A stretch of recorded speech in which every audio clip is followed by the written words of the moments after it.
ദേശീയ പ്രസ്ഥാനത്തിൽ ഒരു പങ്കും വഹിക്കാത്ത ഒരു കൂട്ടർ സംഘപരിവാറായിരുന്നു. അവർ ഫലത്തിൽ ബ്രിട്ടീഷ് രാജിനോടൊപ്പമായിരുന്നു.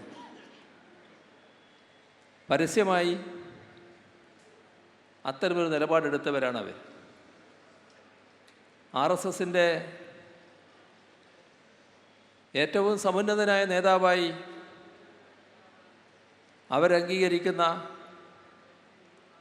അവർ ഗുരുജി എന്ന് വിളിക്കുന്ന ഗോൾവാൾക്കർ രാജ്യത്തിലെ യുവതയോട് ദേശീയ പ്രസ്ഥാന ഘട്ടത്തിൽ നടത്തിയൊരു ആഹ്വാനമുണ്ട്. അദ്ദേഹം പറഞ്ഞത്, നിങ്ങൾ വെറുതെ ആരോഗ്യം കളയരുത്. ബ്രിട്ടീഷ് സാമ്രാജ്യത്തിനെതിരെ സമരം ചെയ്ത് ആരോഗ്യം കളയാൻ നിങ്ങൾ തയ്യാറാകരുത്. ബ്രിട്ടീഷുകാർക്കെതിരെ സമരം ചെയ്യരുത് എന്നായിരുന്നു യുവാക്കൾക്ക് അദ്ദേഹം നൽകിയ ഉപദേശം. ഇതേ വിഭാഗം സംഘപരിവാറിൻ്റെ നിലപാട് ബ്രിട്ടീഷ് വൈസ്രോയിയെ കണ്ട് അവരുടെ നേതാക്കൾ പറയുകയും ചെയ്തു. നമ്മൾ തമ്മിൽ അഭിപ്രായ വ്യത്യാസമൊന്നുമില്ല, നിങ്ങളിവിടെ തുടരുന്നതിന് ഞങ്ങളിതിരല്ല, നിങ്ങളിവിടെ തുടരണമെന്നാണ് ഞങ്ങളുടെ അഭിപ്രായം. നമ്മുടെ രാജ്യത്ത് ചില പുതിയ വീരവേഷക്കാർ വരുന്നുണ്ട്. എന്നാൽ രാജ്യത്തിൻ്റെ ചരിത്രം പരിശോധിച്ചാൽ അവർക്ക് വീരത്വമല്ല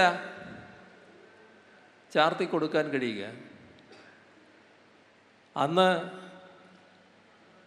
ദേശീയ പ്രസ്ഥാനത്തിൻ്റെ ഭാഗമായി സമരം ചെയ്തവർക്ക് അനുഭവിക്കേണ്ടി വന്ന ഏറ്റവും ക്രൂരമായ ജയിലറ അന്തമാനിലേതായിരുന്നു. അന്തമാനിൽ കടന്ന സ്വാതന്ത്ര്യ സമര സേനാനികൾ ധാരാളമാണ്. നമ്മുടെ കേരളത്തിലുള്ളവരും നിരവധിയുണ്ട്. അവരെല്ലാം രാജ്യത്തിൻ്റെ സ്വാതന്ത്ര്യത്തിനു വേണ്ടിയുള്ള സമരത്തിൻ്റെ ഭാഗമാണ് എന്ന് കണ്ടുകൊണ്ട് ജയിലറയിൽ കഴിയുകയാണുണ്ടായത്.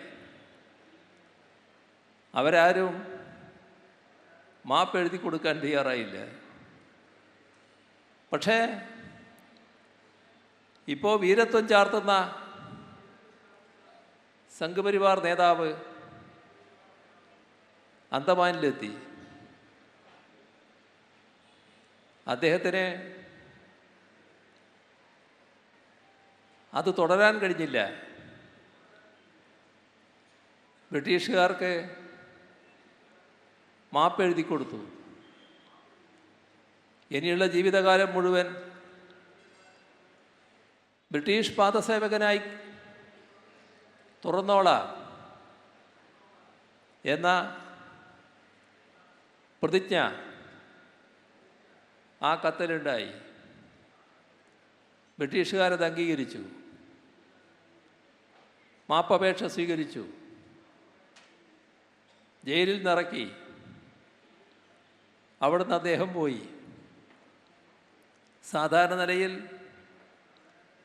സ്വാതന്ത്ര്യ സമരഘട്ടത്തിൽ വഞ്ചന നടത്തിയ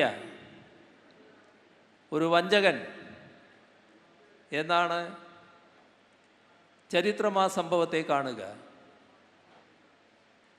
ഇത്തരം ചരിത്രം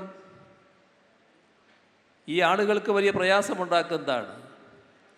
കാലചക്രം തിരിഞ്ഞപ്പോൾ നിർഭാഗ്യകരമായൊരു നിലയാണ് നമ്മുടെ രാജ്യത്ത് സംഭവിച്ചത്.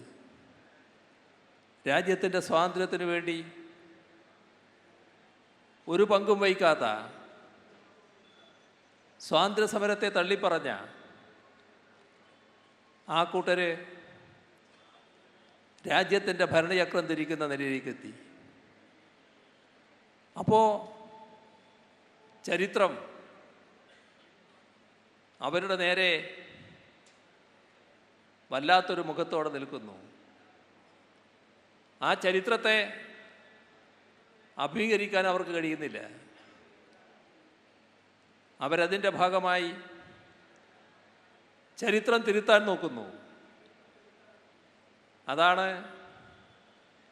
ഇപ്പോൾ കേന്ദ്ര ഗവൺമെൻറ് കാണിക്കുന്നത്. ആ ചരിത്രം തിരുത്തലിൻ്റെ ഭാഗമായി ഇത്തരം വസ്തുതകളാകെ തീർത്തും വിപരീത ദിശയിലാക്കുന്നു. ഒരു പങ്കും വഹിക്കാത്തവർ